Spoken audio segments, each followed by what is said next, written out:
This is the Joe Gaither Show on BamaCentral.com.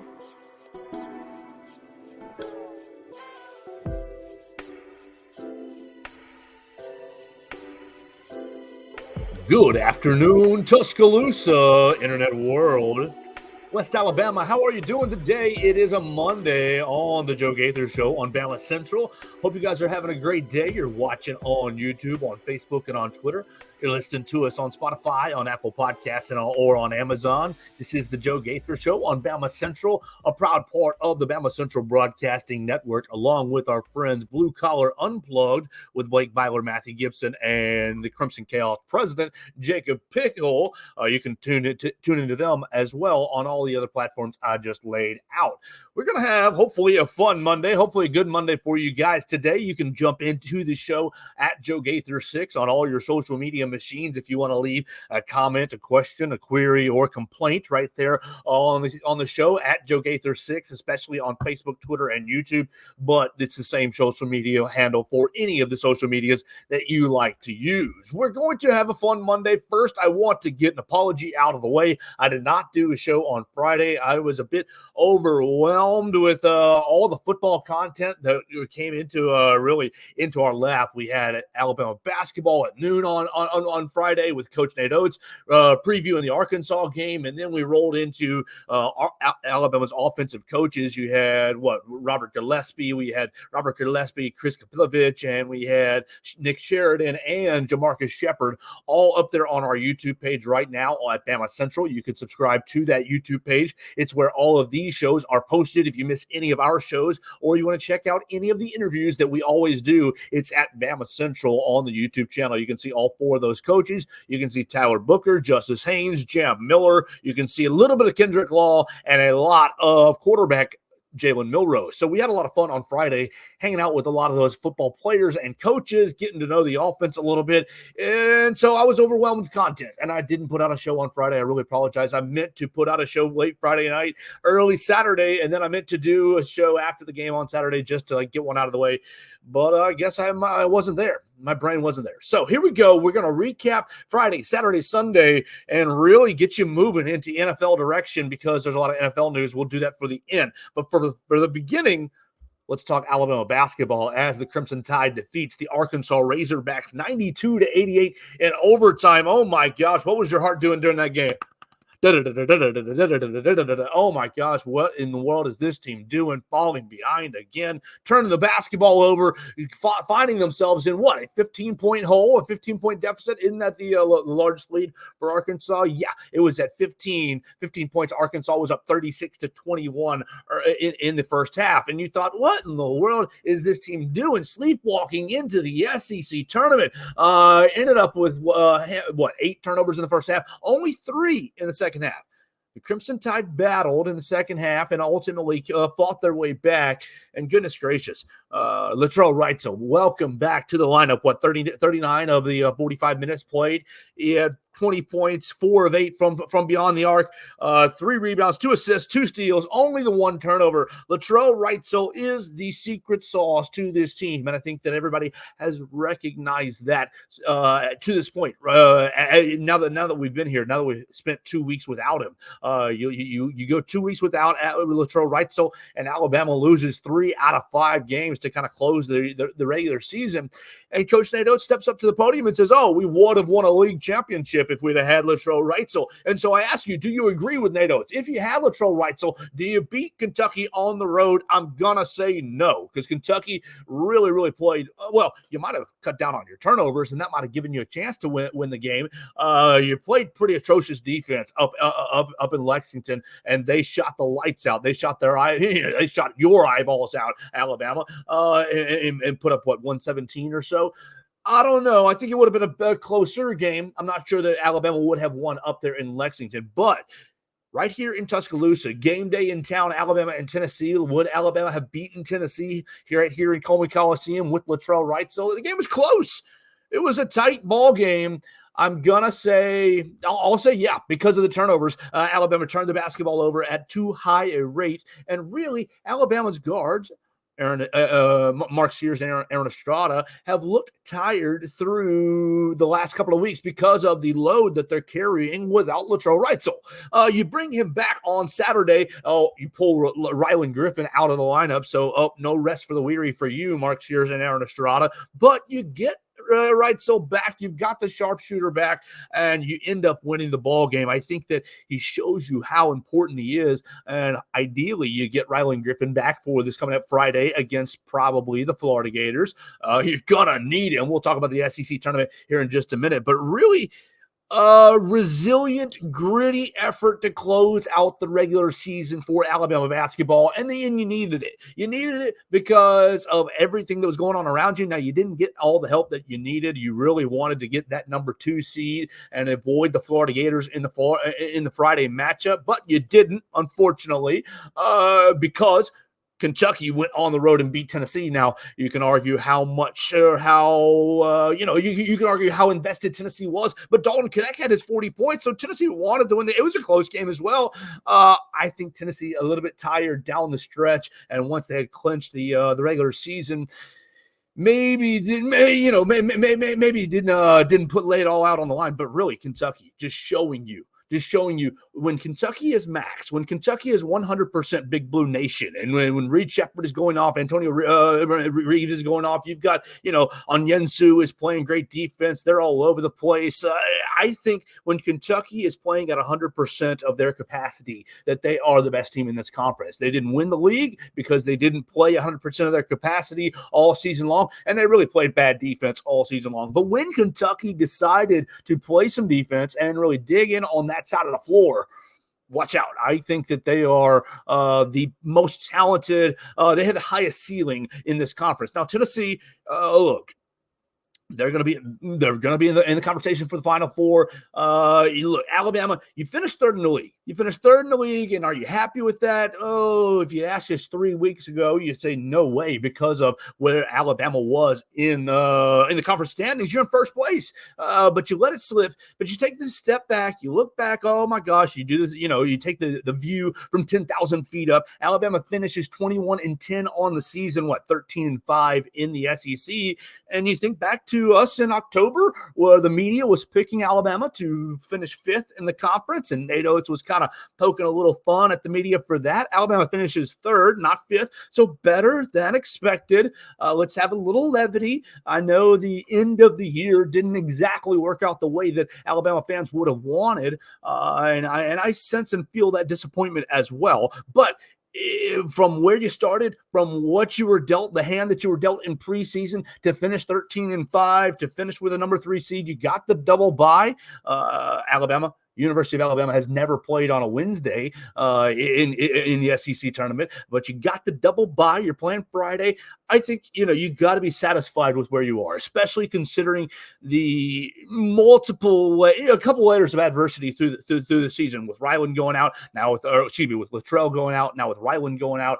I think on the whole, you have to be pretty daggum happy. My biggest concern, my biggest complaint from, someone covering the team, someone watching the team, and, someone who has favorable feelings for the team, is that from January, like late January or so, it seemed like there wasn't any progression defensively. I mean, you got progression through the first part of the SEC play. I mean, you remember how much you held South Carolina, 14 minutes of play in the second half there in Coleman Coliseum without a made bucket. Like, there were spurts of defensive intensity in play, but they never saw it actually come together. And you saw it in the second half against Florida here at home against Coleman Coliseum, and you saw it some against the Arkansas game, but you never saw it string together.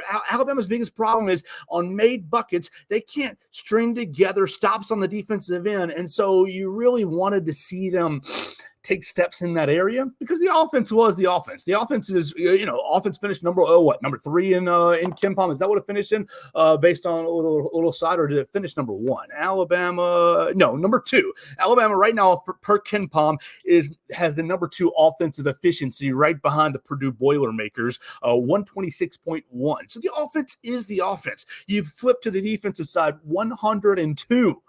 Oh my gosh, 102 in defensive efficiency at 102.8 points per 100 possessions, and that's just not good enough to win at a high enough level. And you want to see more progression in that area because the offense was pretty much top 5 offense in the country right from the jump, from the beginning of the season. The defense, had some times in the 70s, had some times a little bit of time in the 60s, and then basically hung out the rest of the year from high 70s to 100, between 80 and 100. And so you never really saw that step forward. Well, that was embarrassing. That was super embarrassing. Huh. But it looks like Comcast is working on the internet in the area, and that's why I had some trouble. But welcome back. I'm jumped back in. I don't know where we left off because, everything went kaput. So we're back to Alabama and Arkansas. Let's just start right back there. Latrell Wrightsell being the X factor. 20 points. He hit the clutch shot to take you back in overtime. He doesn't turn the basketball over. If you would have had him, would have won the SEC? I think that Nate Oates has a pretty daggum good argument. Aaron Estrada in the ballgame, I think, really struggled. Aaron had 10 points, 7 assists, 3 rebounds, and 2 steals. But Aaron Estrada, I think, has really showed signs of the fatigue that we've been talking about over the last couple of weeks. He had 5 of the team's 11 turnovers in the ballgame. And just is a little bit too careless with the basketball, or he has been a little too careless with the basketball over the last couple of weeks. So you want to see Aaron Estrada get some rest this week. You want to see the whole team get some rest this week because you want to have Rylan Griffin in action and in place for the SEC tournament. Look, in the game on Saturday, Alabama held Arkansas to 1.07 points per game. And that's been kind of about what Alabama has been doing in some of its wins, 1.1, 1.05, 1.2, somewhere in that range. Now, Nate Oates has talked in the past that his goal for his team, if we're just top 70 in defense, if we can hold teams to between 0.6 and 0.7, we'll be championship level. That's championship level defense, and that will propel us with the strong offense. Now, Alabama's goal, you're not going to get to 0.7. You're not going to get 0.6 this year. This defense, on-ball defending has been an issue. You've seen that in the post. The strength in the post has been an issue. You've seen that as well. So you're just not going to get down to 0.6, 0.7. But what you can do, reset your goal. Make your goal right at 1 point per possession. Take the teams to challenge them and say, can you go do 0.99 points per possession for the SEC tournament? Can you make that your goal? Because if you hold these other teams to 0.99 points per possession, your offense will be good enough and is good enough to win pretty much that game every time. So you don't have to take that many more steps forward from an Alabama basketball perspective to be in that championship contention. And so that's what's been so frustrating. You go back and you take that big 30,000 feet up view and you think, wow, Nate Oates, what a great coaching job you've done. And how amazing has it been to rebuild this roster and rebuild this assistant coaching staff. And get them contending. You're playing nose to nose with a lot of the top 5 teams in the country. You haven't beaten them really, but you played nose to nose. You finished 3rd in the SEC. That's a sign of really the strength of the program. When you were picked to finish 5th, you had all the turmoil and you finished better than expected. Yeah.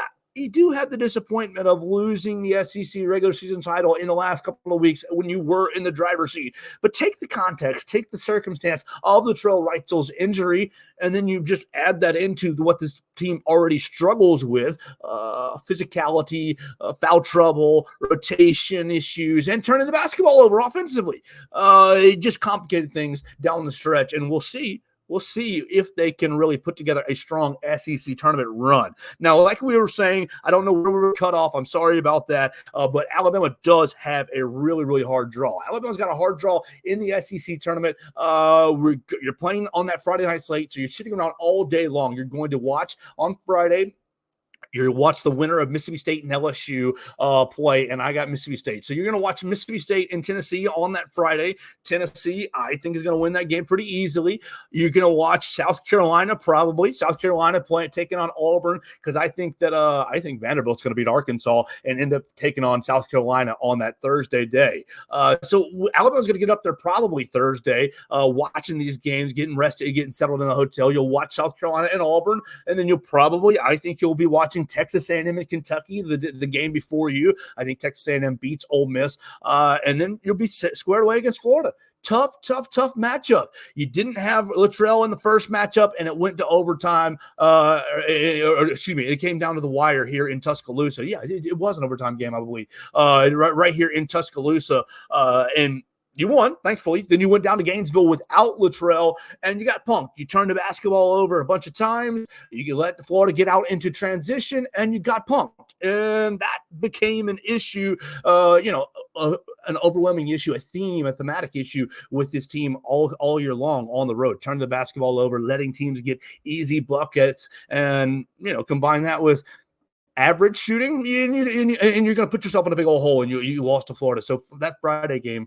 is going to be very interesting and a lot of fun. I do have Alabama winning that game just on my SEC tournament bracket that I filled out that you can find on my Twitter machine at JoeGaither6. You can fill out your own. Please let me know your picks. That'd be a lot of fun. Then I have the semifinals. Tennessee beats Mississippi State. I think South Carolina, after they beat Vanderbilt, I think they're going to beat Auburn.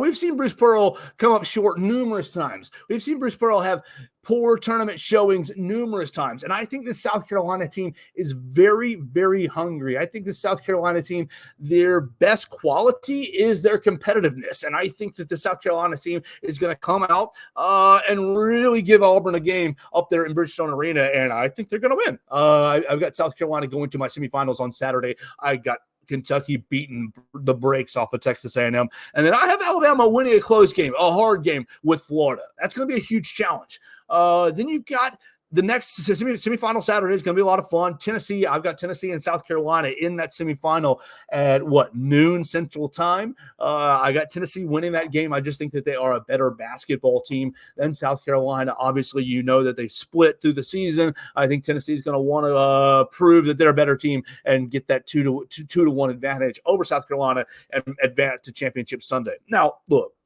after that game, it's going to be Alabama and Kentucky. And you all know what happens in Nashville. What does it become? The Big Blue Invitational is what a lot of them say. It's probably going to be very, very blue in Bridgestone Arena. Get up there if you can. Saturday, probably 3 o'clock or so, roughly 2:30, 3 o'clock.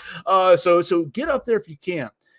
Alabama's going to need to play probably its best game to beat Kentucky. You're going to have to not turn the basketball over offensively. You cannot because look, the Kentucky offense, when you may have missed it or it might have cut out during that time, but I think when Kentucky is playing at 100% of what Kentucky can be, I think they're the best basketball team in this conference. I do, because their offense is when it's humming at 100%, it's as good as Alabama's, if not better. They've got great shot makers. They've got good decision makers. I think that it's as good as Alabama's, if not better. Now their defense is pretty bad, just like Alabama's. Whereas Kentucky in defense, Kentucky, the sixth best offensive efficiency and the 93rd best defensive efficiency. That sounds a whole lot like Alabama's numbers that are second and 102nd. Pretty similar teams. I think that Kentucky game is going to be a real challenge there. If you don't turn the basketball over, if you can force them into tougher shots,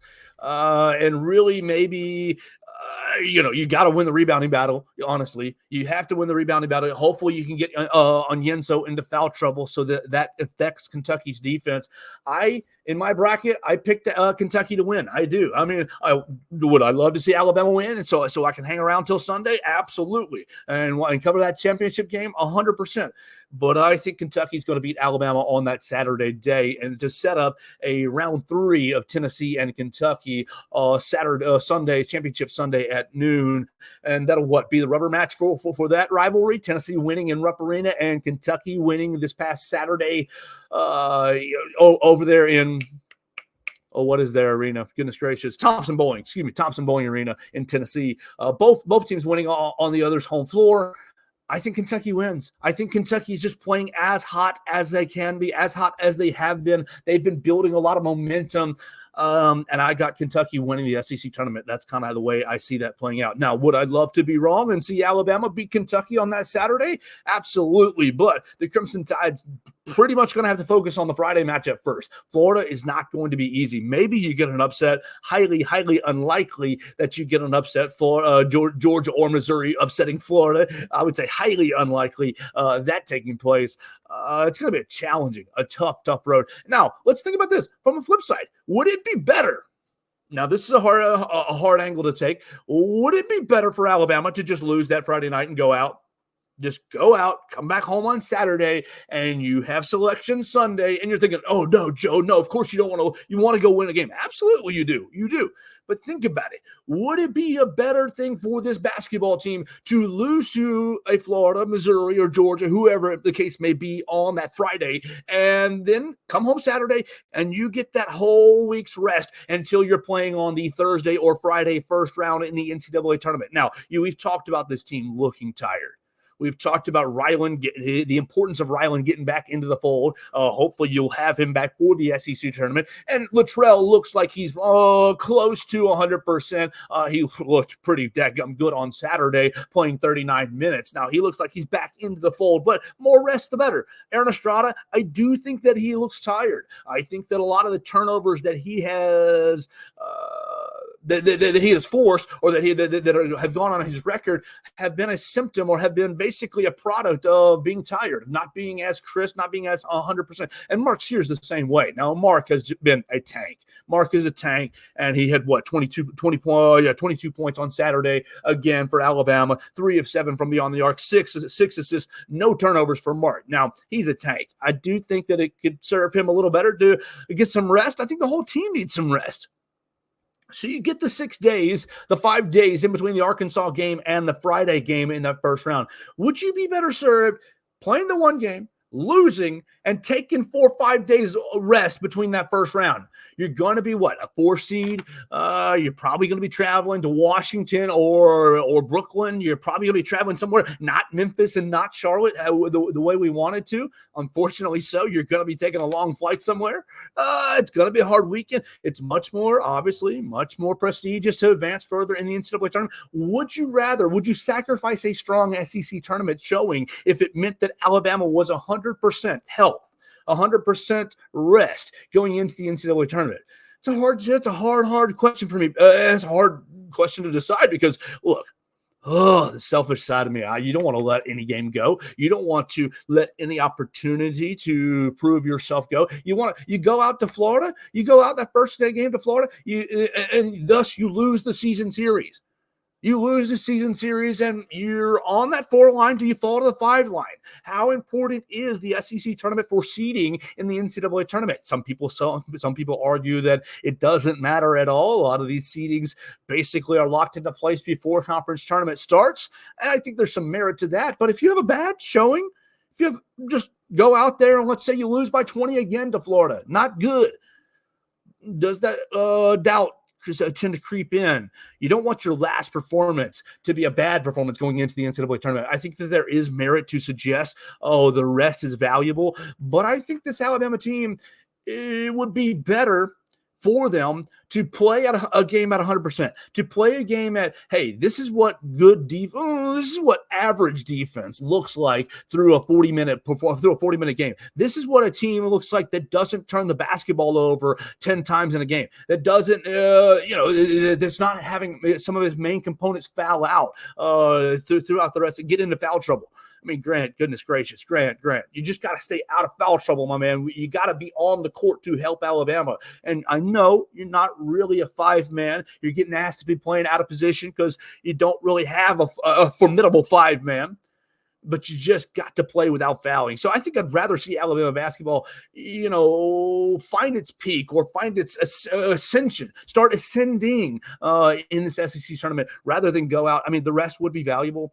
But at this point, I think that I'm much more concerned about kind of the quality of play. Yeah, the offense is going to be there. The shots are going to fall. You're going to get up, 75, 80 shots. You're going to get a bunch of shots up. You're going to shoot probably 40, 45% in the NCAA tournament.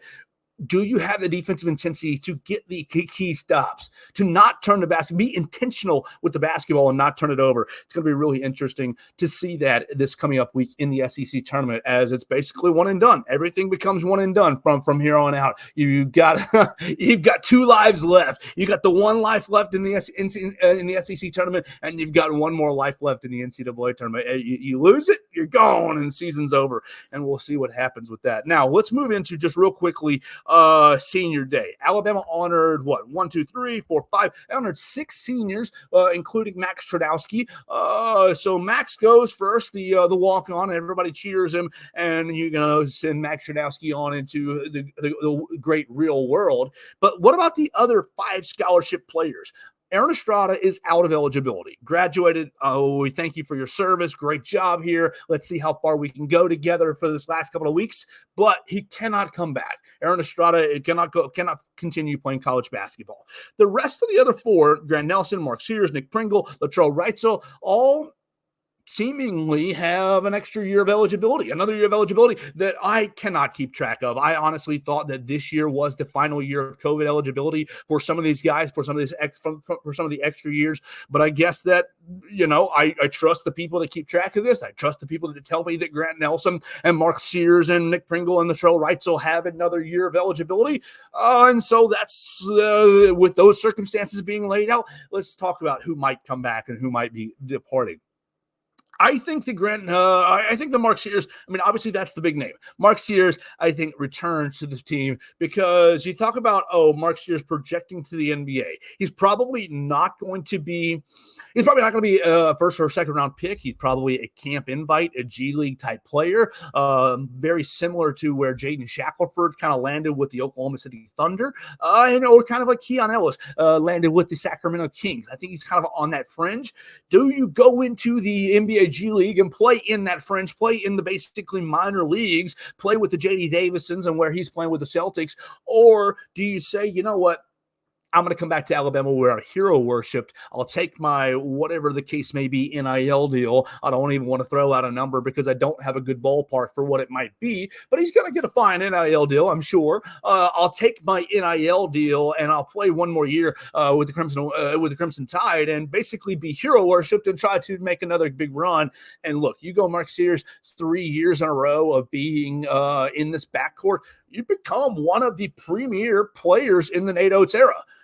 People think about Herb Jones. People think about Brandon Miller, basically from his 1 year. You think about JQ, Javon Quinterly. Like, there are some players that are now synonymous with the Nate Oates era. And Mark Sears, you come on back, man. You lead it to another top 3, top 5 finish in the SEC. Look, next year's team looks like it's loaded. You lead the team to another top 3, top 5 finish in the SEC. Maybe you hang a banner in Coleman Coliseum for a tournament title, SEC tournament title. Sweet 16, Elite 8, who knows? I think Mark Sears is going to come back to this team. Now, as far as the rest, I think Grant Nelson's a 50-50 guy. I think Grant Nelson has had a very difficult year this year, being played out of position in a large way. Now, I don't think he's going to be played at the 5 really in the NBA if he gets there. Is he an NBA player? I think there's still some doubts, but I think there's still a quality argument that he is an NBA player. He's one of Alabama's most intriguing, interesting prospect because of his length and his athleticism. He's just, goodness gracious, Grant, we got to get some more sand in your pants. We got to get some more muscle, some more weight. But if you're playing the 4 in the future if Aiden Sherrill comes and plays the 5, repositions you back out to the 4, I don't know. Maybe Grant Nelson comes back for another year and showcases his skills as a 4-man.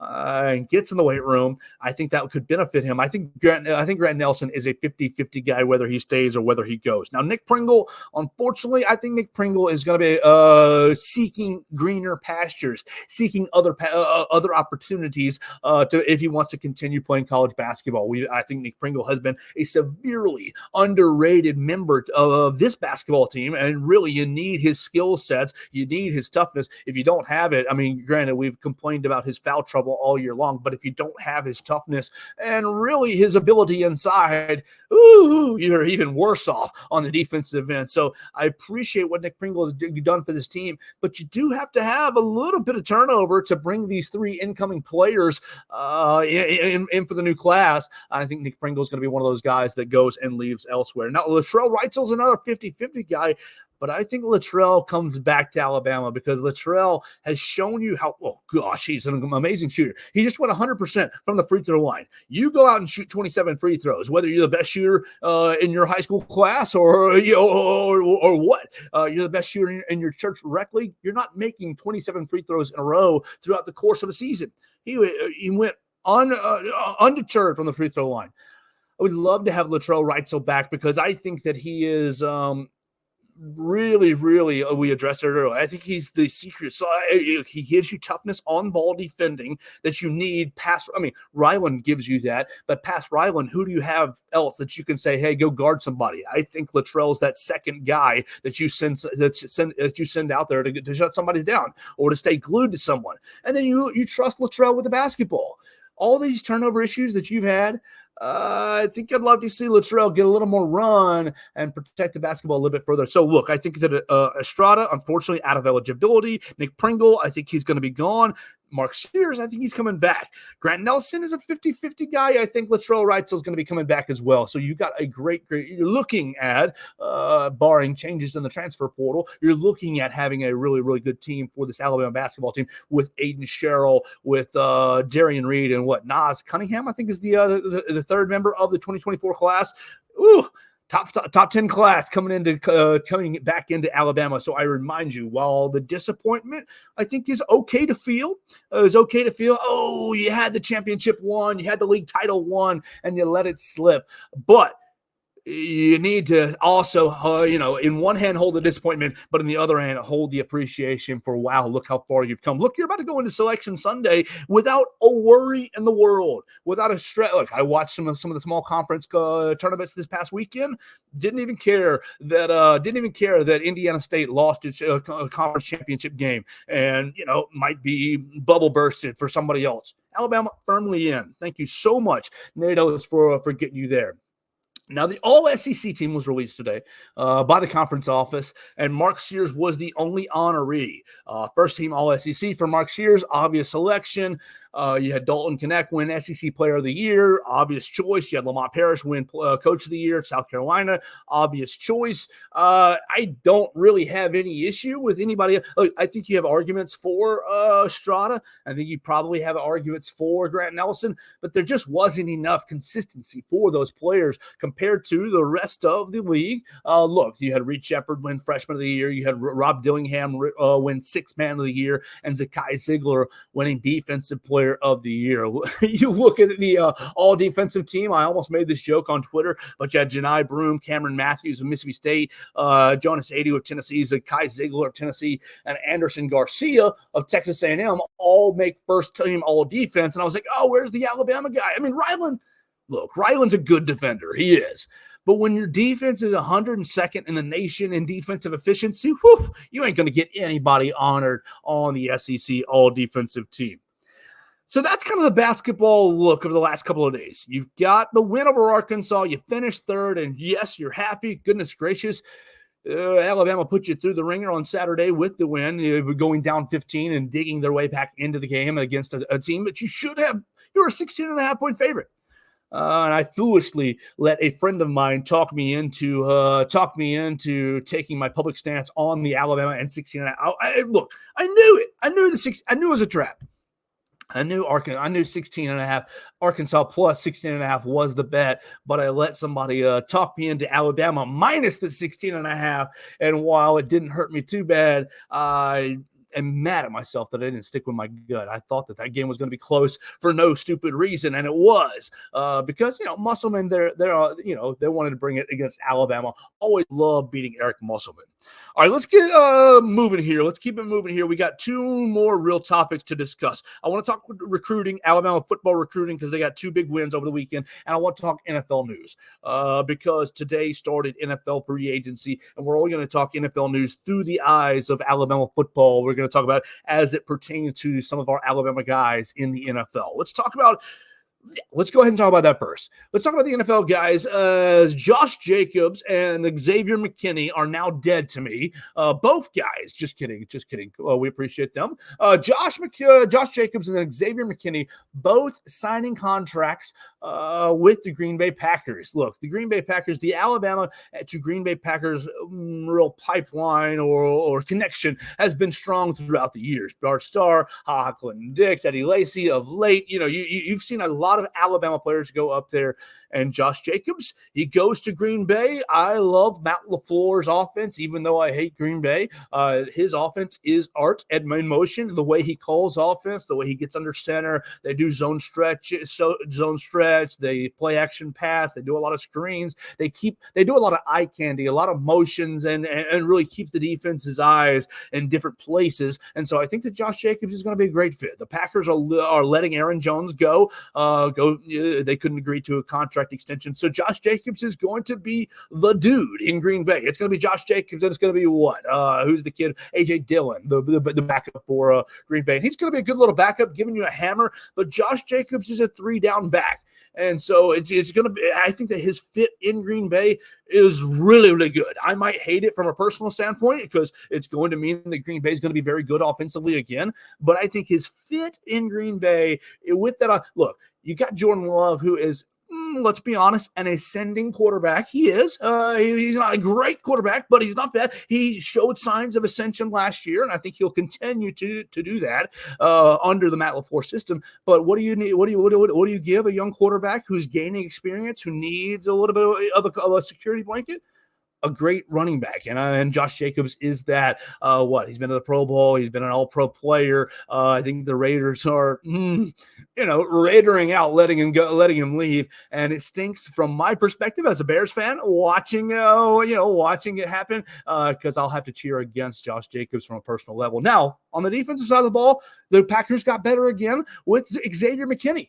They signed Xavier McKinney. The New York Giants allowed Xavier McKinney to kind of test the free agent market, and it sounded like Xavier McKinney might have been flirting with the Philadelphia Eagles a little bit, but ultimately lands in Green Bay. So from my standpoint, boo-hoo-hoo. The Green Bay Packers get a lot better, adding two Alabama players, both one on offense, one on defense, and I think both guys are impactful players. I think that Xavier McKinney might have gotten a little lost in the wash in New York because of maybe the success or lack thereof that they have had over the last couple of years. But the New York Giants defense has been good. And Xavier McKinney is a good player. He's going to be very helpful. I'm not as confident in his fit defensively for Green Bay because I'm pretty sure that they're changing defensive coordinators. But I am very, very confident in the Josh Jacobs fit in Green Bay. Now let's talk Philadelphia Eagles real quick. They re-signed Landon Dickerson, your favorite Alabama transfer. Yeah, Florida State transferee coming to Alabama and just fell in love with Alabama, embraced by the family, and went to the NFL draft. Drafted by the Eagles off what? Torn ACL? You all remember that? You can all picture and close your eyes and picture Landon Dickerson carrying Nick Saban off the field with his torn ACL. But Landon Dickerson makes a lot of money today. 4 years, $84 million. The highest paid interior offensive lineman in the NFL is your own Landon Dickerson, former Alabama Crimson Tide player. So congratulations to Landon. We'll see how the rest of the NFL free agents go. You're looking to see a landing spot for Derrick Henry. I kind of wanted Derrick Henry in Chicago, but Chicago signed DeAndre Swift, and that's a-okay, and that doesn't matter to you guys at all. We'll see where Derrick Henry lands and how that plays out. Calvin Ridley is on the free agent block. Obviously, he was kind of in play there to return to Jacksonville, but Jacksonville has signed Gabe Davis. So Calvin Ridley kind of in that free agent zone. Where is he going to end up landing? He's probably going to make a lot of money as well. I know he missed out on a year's worth of money, but I think he's going to recoup it right here. Calvin Ridley still on the block, and we'll cover all your NFL free agent news on BamaCentral.com. You can keep up with really Alabama everywhere at BamaCentral.com. If you're looking for us on social media, we're at BamaCentral on X, we're at Alabama Crimson Tide on Sports Illustrated on Facebook, and we're at Bama Central SI on Instagram. So those three spots, you can find Bama Central and all our articles. And then if you're just looking on your web browser, BamaCentral.com. You can keep up with all the NFL news as it pertains to the Alabama players at that next level. Lastly, let's get out of here with recruiting. Huge weekend for Alabama.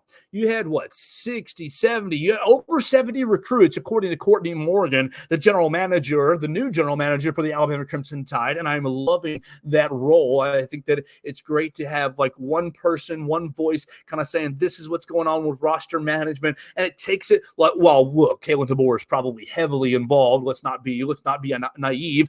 It takes some of the responsibility away from head coach Kalen DeBoer as far as roster management, who stays, who goes, who Alabama's adding, who Alabama's targeting. You give that responsibility to a Courtney Morgan, and you allow Kalen DeBoer to really be all in coaching. I think that's a welcome change here at the capstone. So what happened? You had Juju Lewis, a 5-star quarterback from Carrollton, coming over. He's committed to Southern California. He was on a visit. You had a lot of players on a visit, but two guys committed to join the Alabama 2025 class. And let's talk about it. Zamir Smith on Saturday in the middle of the basketball game. Come on, Zamir. What are we doing? What are we doing here, buddy? You got to wait till the basketball game is over so you have your own shine here, man. Come on. Let's get in there. You can go ahead and decommit and recommit on a Tuesday at 2 p.m. when nothing's happening. You'll get your own shine. I'm just teasing there. But Zamir Smith is a 4-star athlete out of Maryland. He might be a running back. He might be a cornerback. He might be a safety. I think he's probably a safety. But he plays both sides of the ball in Maryland, and I think he's going to end up being Coach Kalen DeBoer's real second defensive prospect after Antonio Coleman flipped back from Auburn. Look, since Kalen DeBoer's come, you've recommitted to Ryan Williams. You flipped Antonio Coleman. You added Zamir Smith. And on Monday, just a couple hours ago, you added Derek Smith as well. You talk about Derek Smith, 4-star wide receiver out of Southside Selma. And look, when this popped up on my social media today, I said, I know that kid. I know that guy. Where do I know that guy? And I thought, Southside Selma. Oh, I've seen Southside Selma play 2 years ago. I went down to Greensboro to watch Southside Selma versus Greensboro. And Derek Smith and his twin brother, Eric Smith, yes, Derek and Eric, both basically dominated the entire game for Southside Selma. I went through my film clips. I got a touchdown clip of Derek Smith. You can find it on my Twitter if you want to see just one little snippet of Derek Smith. But this dude is a baller. He was just a sophomore. Both guys were just a sophomore. You got the higher-rated recruit. Both guys pretty nice little basketball players as well. Southside Selma is what, 2A? 2A, so really you get one or two good athletes on a 2A basketball team. You can go very, very far in the state. Look, he is very long and athletic. He's going to be a wide receiver. Let's see what 24/7 lists him at. 24/7 4-star wide receiver lists him as the 69th, nice, best recruit in the class. Number 7th best recruit in the state of Alabama, and the number 8 overall wide receiver in the class. Now, I don't think this part is right. They have him listed as 6'1", 185. Now, it was 2 years ago, but I remember him being taller than 6'1". I remember him being just really long, and it might have just been long arms, but I thought he was closer to 6'3", maybe 6'4". Let's see, last year's stats for Southside Selma: 46 receptions, 1,400 yards, and 14 touchdowns. 65 carries for another 1,000 yards and another 9 touchdowns. He also had 74 tackles on defense and 11 sacks on as well. So he's playing edge rusher / safety on defense. This kid is a hell of an athlete. Now, very, very, very raw.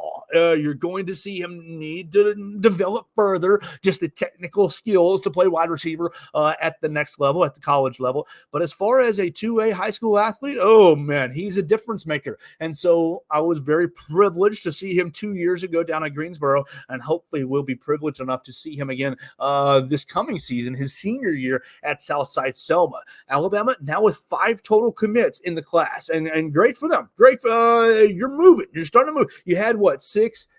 You had 6 commits, and you got, 4 guys decommitted, and you were down to just 2. You were down to Anthony Rogers and just Miles Johnson. And those 2 guys are still in the class. They're kind of your bedrocks in the class right now. Head coach Kalen DeBoer has added Derek Smith, Antonio Coleman, and Zamir Smith all in the last, week and change. And so you're starting to rebuild the recruiting class. If you look at 24/7's rankings, Alabama is ranked now at 13. And look, everybody who wants to call Kalen DeBoer Husky Harsin, comparing him to Brian Harsin, the former coach at Auburn who could not recruit to save his life, I think that you might want to watch out on that. I think you might want to slow down on that because of, even though Alabama only got 2 commitments from the weekend, you look at the list, the amount of guys, the quality of the guys. I mean, granted, you got to take some recruiting rankings with a grain of salt. They're not all locks if it's 5 stars, but it's a good starting place. You got a lot of 5 stars coming onto campus. You've got a lot of guys interested in the new Alabama. I know Nick Saban, obviously the GOAT, and the quickest and most direct path to the NFL was through Tuscaloosa. And it really was. But I think that the new era of Alabama is really exciting. A lot of recruits on the recruiting trail. And I think that you are starting to see that 2025 class come together. It's going to be interesting to see through the next couple of weeks as it continues. Really, 8-8 going to be a huge day. And they go into full-on recruiting mode until summer gets going. We'll cover it all at BamaCentral.com. You've got Derek Smith's commitment. You've got Zamir Smith's commitment. You've got Antonio Coleman's flip, all written right there at BamaCentral.com. I've reached out to Derek Smith. Maybe we can get him on the show. I need to start getting some of these 2025 guys onto the show like we got the 2024 guys last season. I'd love to be able to bring that to you and let us start to get to know Derek Smith and the rest of these 2025 recruits. So that's going to do it for our show today. I appreciate everybody watching us today. You watched us on Twitter. You watched us on YouTube. You watched us on Facebook at Joe Gaither 6 is where you watched us. You can find me right there on any of the social media platforms you like, right there at Joe Gaither 6. You also are watching us at BamaCentral on the YouTube channel. Hopefully you subscribe to BamaCentral on YouTube. We just went over 4,000 subscribers, and so I really appreciate you doing that. I know that not all of it is because of my show. A lot of it is because of inside access to the Alabama athletics, but really you look on Saturday and you can see the senior day presentation that you didn't see on TV right there on our YouTube channel. You can see Rammer Jammer, Crimson Chaos's last Rammer Jammer of the season right there. You can look, really, all our practice videos are right there on YouTube as well. So a little bit's from my show. I appreciate you guys watching the show, but a lot of it is from the inside look at Alabama athletics right there at Bama Central on the YouTube channel. All the press conferences that we do, all the practice videos that we do. You can go back to last week. College Game Day was in town. You got all the behind-the-scenes looks at College Game Day that we did. Check out at Bama Central on the YouTube channel. That's going to do it for our show today. We'll be back tomorrow, and we'll hopefully continue to talk about SEC tournament. I think I'm going to reach out to Mr. SEC tournament, Wimp Sanderson. We'll see if we can get Coach Sanderson onto the show for the first time. We love Coach Sanderson. We'll see if we can get his thoughts on the tournament up there in Nashville this week, right here on the Joe Gaither Show on Bama Central and BamaCentral.com.